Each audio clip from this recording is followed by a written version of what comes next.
Yes, next afternoon. Okay. You want to send out to the group that we're on.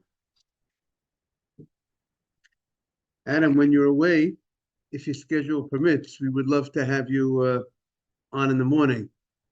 Try it. The next time. Oh, I'm sorry about that. I'm gonna be away also.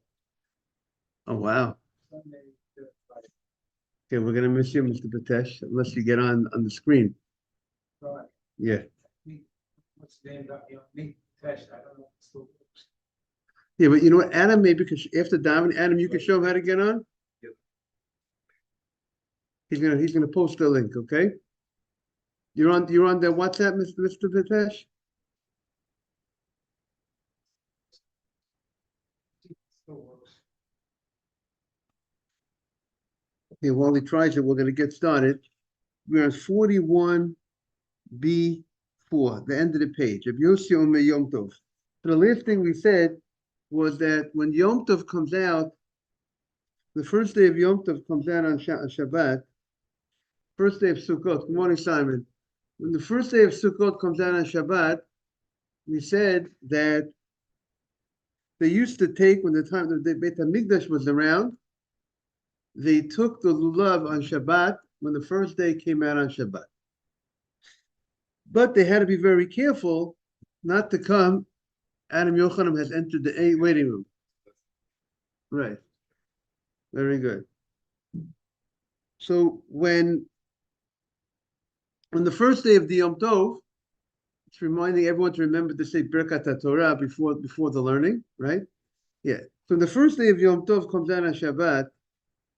The first day of Sukkot, they used to take the lulav and the etrog and the dasim neravot, but they had to be very careful not to come to carry on Shabbat. You know, as this week's parasha is Parshas Vayakel, and the parasha opens up about the laws of Shabbat. The laws of Shabbat. So one of the laws of Shabbat is that you can't carry on what? Shabbat from private domain to public domain, or public domain to private, or carry something in public property. And they had to be careful with the lulav. So the Mishnah said that before Shabbat, on Friday, before Shabbat, they would bring their lulav to the Beit HaKnesset. Have you entered or you haven't entered yet? No. Oh, you have it. I didn't see you come in. Now I see you. Thank you.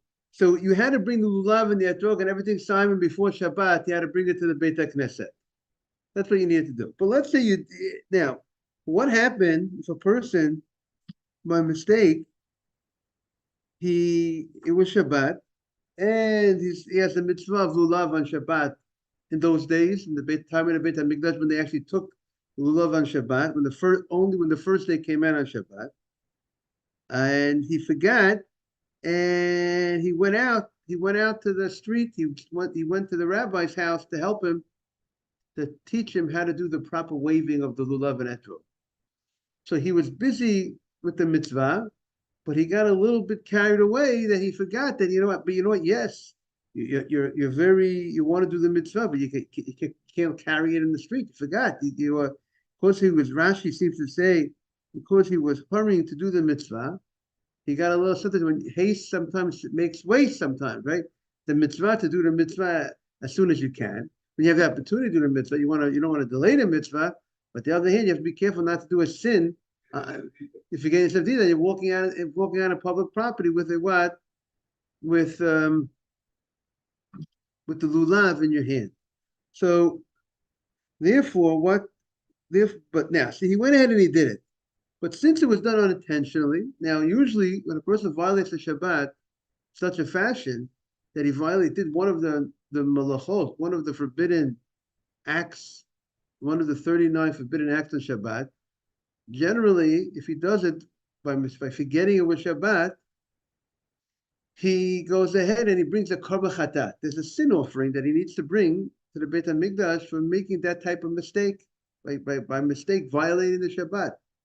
It's not like a guy went ahead and you're walking in your house and you knocked into the light by mistake. There won't be any korban chatat, sin offering. Why? because you weren't intending to hit the light. You weren't intending to do the act at all. You were just walking.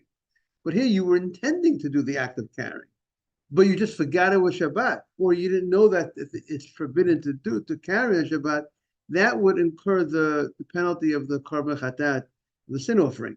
Now, of course, on Shabbat, practically speaking, you should cover your lights if you see that it's easily walk into it. It's narrow hallways or whatever it is. It makes sense. You should cover those lights. There's light covers or other things. You shouldn't, either bump into, or you shouldn't forget to turn on the light or close the light. But here we're talking about he walked out into public property unintentionally. He forgot. He forgot it was Shabbat. He was just so busy with the mitzvah. So now comes Rabbi Yossi. Rabbi Yossi says, I want to tell you that you do not have to bring a korban chatat in this situation. You don't have to bring a sin offering, because since you were involved in a mitzvah, when you forgot as a result of being involved in a mitzvah. So since you were involved in a mitzvah, that's an exemption. He learns out from, he has a certain source that teaches us that if you're involved in a mitzvah, as a result of your involvement in a mitzvah, something happened, a mistake happened, that would not incur the penalty of the korban chatat, the sin offering.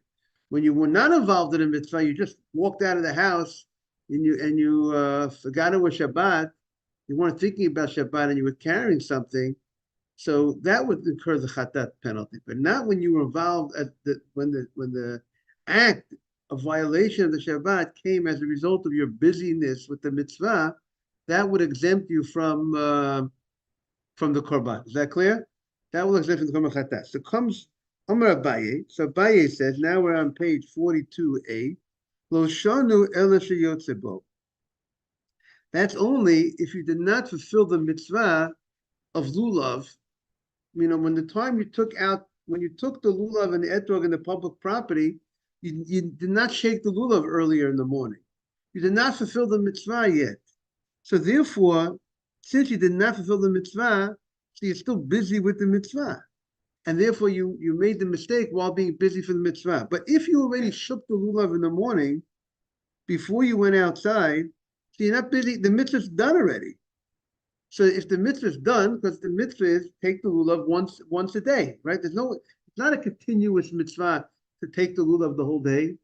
The mitzvah is you take it once, and technically you fulfilled the obligation by taking it for a moment. You took the moment that you took the lulav and the etrog and the etasim and the ravot, that moment that you took it, you got your mitzvah. But if you did not do the mitzvah yet, then you would get this exemption. You don't have to bring the korban chatat, the sin offering. But once you did the mitzvah already, you no longer have the exemption because you're not involved in a mitzvah. The mitzvah's done already. So the Gemara asks the question, you're telling me there's a difference between if you did not fulfill the obligation yet, or you did fulfill the obligation, but what do you mean? You always fulfill the obligation. Once, if you're taking the lulav etrog out of the house, from inside the house, the moment you picked up, the Gemara asks, the moment you picked up the lulav and the etrog and the etasim and the ravot, that moment, you already got the mitzvah. Because the Torah says, "L'kachtem lochem," take to yourself, take that which is yours on the first day, or you take the lulav and the etrog. I took it. So if I took it, I already got the mitzvah. So how could there be a situation that I did not yet fulfill the mitzvah? You're making a distinction between if I did the mitzvah already or I didn't do the mitzvah already. I mean, the exemption that you don't have to go ahead and bring a korban offering if you did not yet finish the mitzvah wasn't done yet. But what do you mean? The mitzvah's always been done already. And yet the Rabbi Yossi says there is an exemption if you went out of the house with the lulav and etrog. If you went out of the house with the lulav and etrog, it means the mitzvah was already done, because once you picked it up to leave the house, you already got the mitzvah at that moment. So what do you mean you didn't? How can you make a distinction between whether the mitzvah is done already and the mitzvah is not done? And if the mitzvah was already done, I cannot get the exemption of bringing the korban chatat. The fact that the Mishnah stated that I get exemption of korban chatat when I went out, it had to be the mitzvah was done, because I already did the mitzvah the second I picked up the lulav and etrog. Is that clear to Gemara's question? But while I was in my house, automatically the mitzvah was done. Before I left my house, I picked up the lulav and etrog. So the mitzvah is done. So how can you tell me that the exemption is only when the mitzvah is not done? The Gemara is going to answer that sometimes you can pick up the lulav and you did not get the mitzvah yet. What's the case? You didn't the mitzvah is not done. Oh, so it's a good point, Simon. But the shaking does not hold you back from fulfilling the mitzvah of lulav. You're right. There is a mitzvah to shake the lulav. That would seem to be a rabbinic mitzvah. The Torah. Say it again. You have to pick it up. I mean, you bought it before the holiday. Now it's in your house. You pick up the or it's in the synagogue, right? And here we're talking about that, not in the synagogue. They're taking from the house to the public domain. The second you picked up the lulav, I picked up the lulav to go out, and I forgot that I can't go on the street. The second I picked it up, I already got the mitzvah. It's already done. You're right. I'm supposed to say a bracha before I perform the mitzvah. But we're going to get back to what you're saying, Ralph. But the bracha, if a person goes in and takes the lulav, good morning. If a person takes the lulav at Torah, doesn't say a bracha, and he has in mind to fulfill the mitzvah, you got the mitzvah's done. If you put on your tefillin without intent, without saying a bracha on your tefillin, you got the mitzvah. You put a mezuzah on your door. You didn't say a bracha on before you affixed the mezuzah on the door. You got the mitzvah of mezuzah. You lost out a rabbinic mitzvah. There's a rabbinic mitzvah to say a bracha before you perform the mitzvah. There's two things. There's the mitzvah, and then there's the bracha on the mitzvah, right, Adam? A person puts on tefillin, doesn't say a bracha, he got the mitzvah of tefillin. He missed out a rabbinic mitzvah of what? Saying a bracha on tefillin. A person dips utensils in a mikveh. Took some glass cups that you bought some glasses, and you dipped it in the mikveh, but you didn't say a bracha before you dipped. You get the mitzvah, you dipped it in the mikveh. You missed out a rabbinic mitzvah that the rabbis instituted. The Torah never said that before you put on your tefillin, you have to say a bracha before you put on the tefillin. The Torah says we're going to be saying soon, tie it to your hand and put it on your head. Doesn't say anything about saying a bracha. That the rabbis, in their greatness, they felt that we needed to say a bracha before we do a mitzvah. Get ourselves ready, set, focus in on what you're doing. Recognize that you're being holy, sanctified. When you do a mitzvah, you're becoming holy as a result of that mitzvah. Holiness is happening to you, and you're focusing in on the mitzvah. So the rabbi said, before you perform a mitzvah, say a bracha. But already you did the mitzvah, but the mitzvah is the taking of the lulav. So that's the Gemara's question. The Gemara is going to answer, but what about if I took it in a way that I cannot be yotze? If I took the lulav upside down, I carried the lulav upside down, I carried the etrog upside down. Here the Gemara is going to say he picked up the lulav upside down, and then he carried it out. You do not get credit for the mitzvah if you don't. They learn out. You have to hold the lulav the way it grows. And if you hold the lulav upside down, you're not going to get credit for the mitzvah. So therefore, that's what the case is. Right, that's true. And the way you hold it is key in how you fill the mitzvah. So if you hold the lulav or the etrog upside down, you don't get credit for the mitzvah. So that's what the Gemara is saying. But we're talking about when he carried it outside, he carried it not in the normal way that you can fulfill the mitzvah. That's what the Gemara answers. When you turned it upside down. And that's actually one of the ways, the common way that people, how do we do it today? How do we say a bracha on the lulav? We usually take the lulav in the right hand, but we're careful to take the etrog upside down.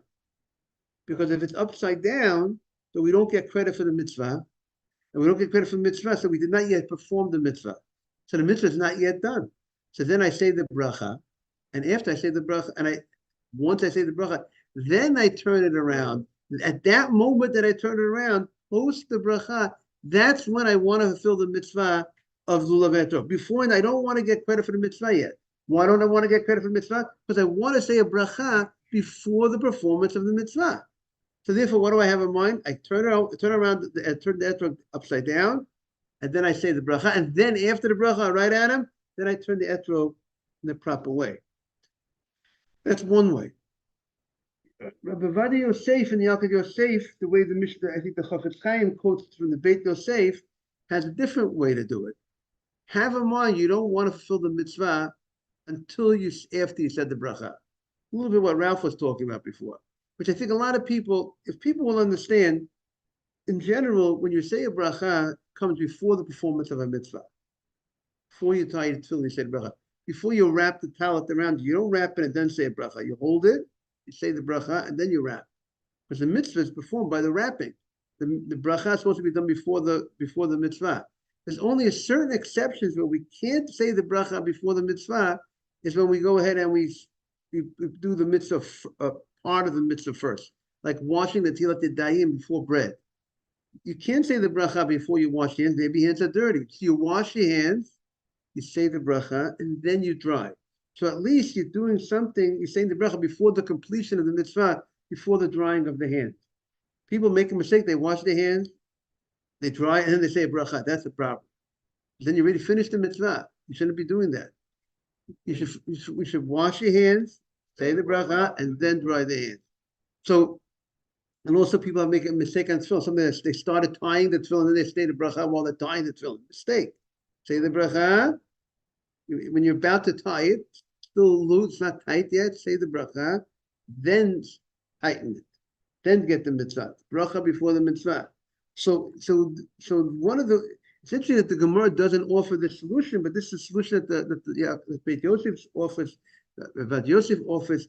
You have in mind, I don't want to fill the mitzvah until I say the bracha.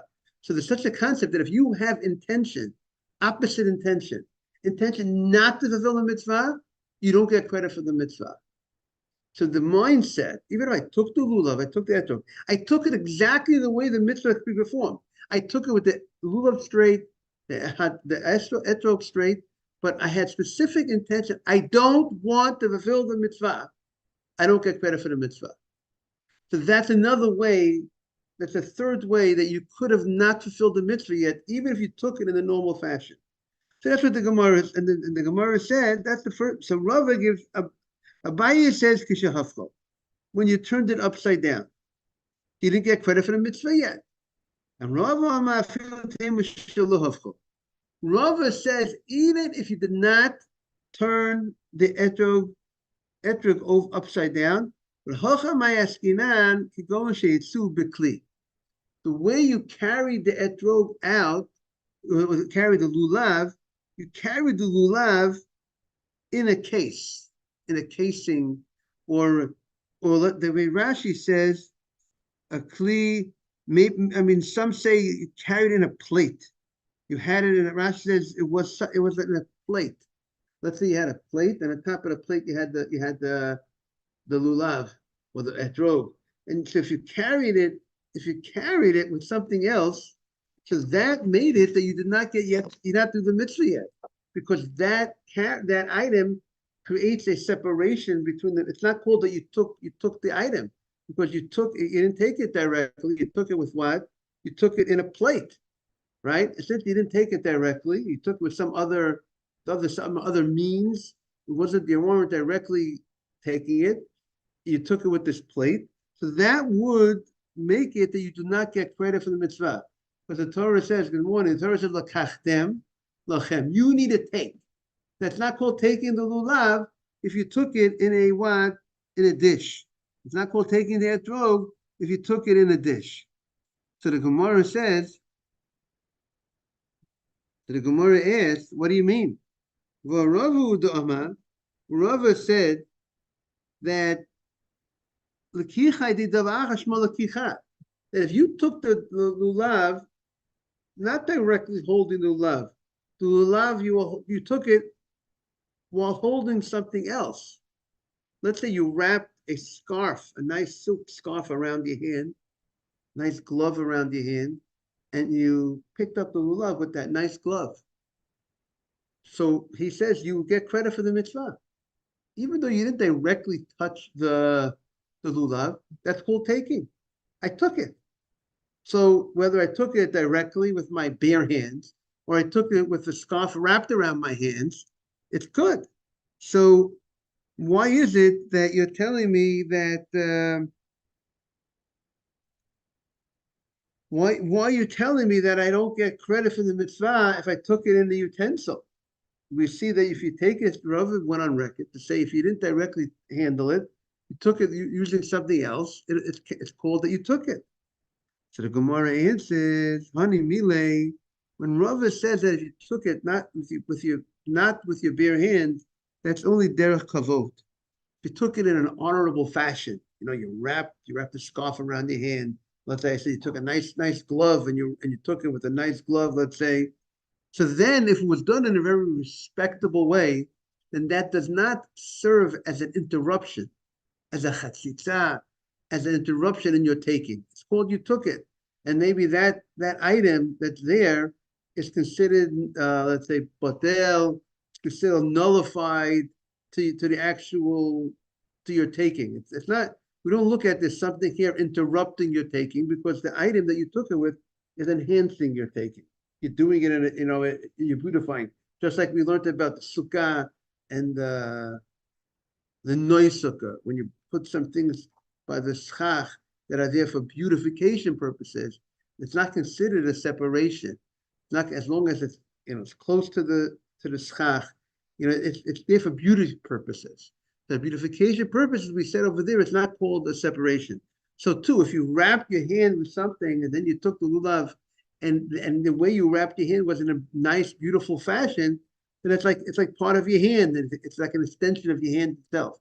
But if you took it in a not respectful way, you took it in a utensil, in a plate, that's not considered, that's considered a separation, but it doesn't, that has no, it's not respectable for the item. So therefore, it's considered something else is interrupting your taking. Because it's someone, what do you say? Right. So it could be that that's a good point. How do we look at the etrog case, right? It's a very nice case, right? But we all take the etrog in the case, and we don't look like that. That's not called. See, when the etrog is in the case, it's not really. I'm not really taking the etrog. I'm just, at that point, it's most probably I'm shipping the etrog. I'm transporting the etrog. That's not called I took it, even though you can have a silver etrog box. But I presume that's not, that casing is not called you took it, because you just like you move something. It's a way of moving something. The case is transporting. So maybe that's why it's, even though it's silver, it's not called, you will not get credit for the mitzvah, even if you would have intention to fill the mitzvah. And I hold it in, and let's say I turn the case in a way, I'm holding the etrog in the proper fashion. Let's say that my father of blessed memory had an etrog case, standing up etrog case, like an etrog itself, right? Open up, and then the etrog. It's not like the case that we have today. It's like that. But let's say you had the etrog case like that, and I'm carrying it there, but still, it's not called I'm taking the etrog. It's just I'm taking the case. I'm not taking the etrog. It's like UPS, FedEx. You know what I mean? Right. But here the Gemara is saying, even though, let's say it's in a plate, and maybe it's already, but that the Gemara is saying that's not. The Gemara is saying the plate issue. Good morning. How are you? It's derech bizayon. It's not a respectable way, and therefore that's not called taking it. The Gemara says of a derech bizayon, that low, that it's like. But you see, it's interesting when it's on a plate. Let's say on a plate, you serve food on a plate, right? So it's already. It's not like in the casing. Good morning. It's not like it's in the casing. It's on the plate. It's like ready to roll. It's like I'm presenting the lulav, but that's not the way you hold. It's not respectful. The lulav is in a plate, and it's on a plate. And I don't know how you would hold. Maybe you're holding it with whether you're holding it in a certain fashion. So that you will not get. That's considered an interruption, and that's not called a lekicha. That's not called that you took it. There is very low. That will not work. Okay. Now the Gemara says the following. Amar Rav Huna. Rav Huna says, Omer hoya Rabbi Yossi. Rabbi Yossi, Rav Huna says another halacha. Rabbi Yossi is mentioned in the Mishnah. He's the Tana of the Mishnah. And again, what did Rabbi Yossi teach us?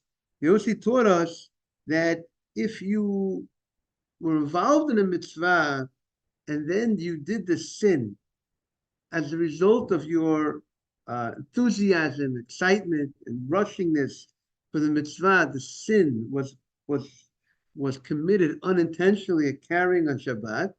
He said, since you're involved in a mitzvah, you're exempt from bringing a korban chatat. So Rav Huna extends it. He also, Rav Huna, he says another halacha in the name of Rabbi Yossi. Rabbi Yossi. Rabbi Yossi also said that Ola ta'of shenimseid ben akapayim. There were certain birds. There's certain korbanot. There's a korban called the korban ola. Ola means it goes up.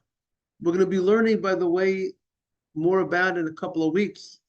Sefer Vayikra, where it's the korbanot. Talk a lot about the korbanot, but even all these parshiot, even now the parshiot discuss different korbanot. The ola. Ola is a korban. It's an animal that has a shchita, has a slaughtering. Birds have a unique way that they're slaughtered, but they are brought and they are consumed on the mizbeach. An ola is called kachei kachim. It's holy, and it's nobody eats from the korban ola. It's completely consumed on the mizbeach, on the altar. Then there's a korban chatat, a sin offering. The sin offering it also has a slaughtering, but it's eaten by the kohanim. It's only the kohanim can eat a sin offering. It's also holy. The holier you are, the more limitations and restrictions. Limitations, it can't be eaten by everybody. Certain other korbanot, that let's say a shlamim, korban pesach, right? We eat the korban pesach, not the owners, the non-kohanim, they eat from the korban pesach. The shlamim, the owners eat from it, the kohanim eat from it. So there's different korbanot. But now a guy mixed up.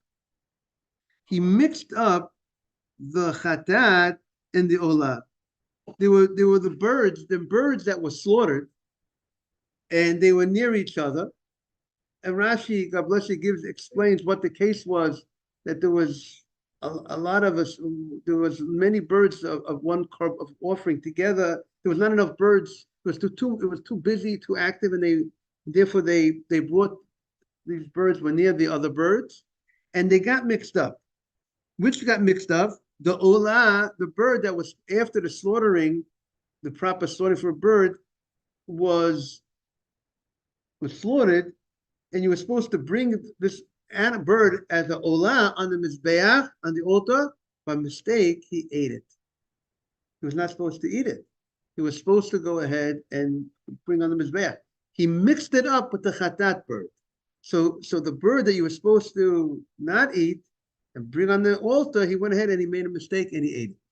So now, it comes up who says he's patur. He does not have to bring a korban. There's a korban mi'ilah. There's a certain korban that a person has to bring for benefiting from hegdesh, benefiting from holy food that belongs to, that's not supposed to be eaten. There's a certain offering that you have to bring if you by mistake benefited when you weren't supposed to. You ate something that you shouldn't. If something belonged that you had no right to eat, and you ate it, this type of sacrifice, you would have to bring a offering. But here, since your mistake was as a result, you were involved in a mitzvah, right? You were involved in the mitzvah of the chatat ha'of. You were looking to eat the bird that was from the korban chatat, from the sin offering. And by mistake, when you were involved in that, by mistake you ate the wrong bird. You ate the bird that you could not eat. But since you were involved in the mitzvah, eating for the kohen to eat the bird that was slaughtered is a mitzvah. So he's involved in a mitzvah. So the mistake that happened as a result of the mitzvah, meaning if he wouldn't be involved in the mitzvah, he wouldn't be here. God bless you, this whole thing would not have happened. Just like the guy, if he wouldn't be involved in the mitzvah of lulav, he wouldn't have been a mistake and carried into the public property. It was as a result of his involvement in the mitzvah that that's what happened. So too, Rabbi Yossi would hold if you're involved in the mitzvah of going to eat a bird of a chatat, of a sin offering, and by mistake you took the wrong bird and you ate the bird that you should eat, you also will be exempt from bringing a what? A korban, a atonement, an offering that you have to bring to doing such a sin. But since the sin happened as a result of a what? Of a mitzvah, right, Simon? They're exempt from bringing what? The korban, to make up the atonement of a korban for such a case. That's what the Gemara says. Ola ta'of, Omer Rabbi Yossi, Ola ta'of, says ben hakapayim, the Ola ha'of, the bird that was supposed to be brought on the mizbeach that was mixed with other birds, was mixed with birds that are, let's say, that are supposed to be eaten. Ukasava, and by mistake, he thought that this bird that he was going to take was a chatat ofu. He thought it was a bird that he could eat, but it really was a bird that he was not supposed to eat. Patur, he does not have to bring an offering to atone for his eating the wrong thing. So the Gemara says, "My kamash malan." What is Rav Huna coming to teach us? Is he coming to teach us the Torah mitzvah, that if you made a mistake while you were involved in a mitzvah, you're patur. You don't have to bring a korban. You have to make an atonement for that sin. What do you mean? Hainu hach. That's exactly what Rabbi Yossi says in the Mishnah. Rabbi Yossi says in the Mishnah, if you made a mistake carrying into public property, you say, Rabbi Yossi said you do not have to bring a korban on Shabbat because you're involved in the mitzvah of what? Of lulav. So the Gemara says, no. I cannot learn one case from the other case. You know, in law, right, in the secular court, you have two cases. And the question is this case similar to the other case? We have a precedent, right? So what does the judge say? Let's compare case 2 to case 1. We have a precedent. But that's only good morning if they're a good comparison. But if you can make a distinction, the other lawyer will say no. They'll say no, it's not. They're different. You can't learn one case from the other. So the Gemara says you might have thought that this case is different, and that's what the chidush is. That even though they have a difference, not every time differences create a difference of law. You could be different. I could show a difference, but then I say the law changed as a result of that. And that's what the Gemara says. We welcome you. Thank you for joining us. So the Gemara, we're talking about if a guy was involved in a mitzvah, makes a mistake as a result of him being involved in a mitzvah. He's involved in the mitzvah of lulav, and in the time period that he actually took the lulav, the time of the Beit HaMikdash, the first day of Sukkot comes down on Shabbat. They actually would take the lulav in the privacy in the shul. They would bring the lulav before Shabbat to shul because they can't carry. And then on Shabbat they would take the lulav. But the Gemara says if by mistake he carried the lulav into public property on Shabbat, since he was involved in the mitzvah, he does not have to bring a sin offering for violating the Shabbat unintentionally by carrying from a private domain in a public domain. So the Gemara says, and then the Gemara says another halacha, if he mixed up the birds, he ate the bird that he was not supposed to eat, the bird that was supposed to be consumed on the altar, and he ate it by mistake. He was involved with the mitzvah of going to eat a bird that you're allowed to eat, a certain korban chatat, and he went and ate the wrong one. We're also going to say he's patur. He does not have to bring an atonement because he was involved in the mitzvah. So the Gemara says, why do I need both cases? Because the Gemara says, I might have thought the only reason, we're going to end with this, the only reason why you're exempt when you made a mistake, when you carried lulav from your privacy house to public property, is because at the end of the day, after you made a mistake, but after you carried it, you did a mitzvah. You went ahead and you took the lulav and you did the mitzvah, you performed the mitzvah. So even though you did the sin, but since its sin was done, and a mitzvah was also accomplished, so maybe that's when you would be exempt from bringing an atonement for such a thing. But over here, the tav of our mitzvah, lo of our mitzvah. When you went ahead and you ate the bird that you should not eat, you never did a mitzvah. You were supposed to eat the chatat bird, and you ate a bird, an oval bird. So you were involved in a mitzvah, but the mitzvah never happened. What happened? A non-mitzvah. You ate the wrong thing. So I might have said you will not be exempt from a korban. Kamashmon, that's the chidush. The chidush is you are exempt. Because at the end of the day, you were involved in a mitzvah. You wanted to eat a chatat bird. At the end of the day, you didn't eat the chatat bird, but even though the mitzvah was not performed, but since it happened as a result of wanting to do a mitzvah, that exempts you from bringing a korban, a makeup offering to fulfill, an atonement offering for what you did. Okay, I want to wish everyone a beautiful day. I wish you a beautiful davening. And we'll be back tomorrow. And then we're a new Mishnah. Or not new Mishnah, but close to a new Mishnah. Getting close. Have a good day, everybody. Adam, I want to say safe travels. Thank you. And all the best. Adam, if you don't mind, if you could text me that link so I can have it in case someone comes to ask me, I just have it on my phone.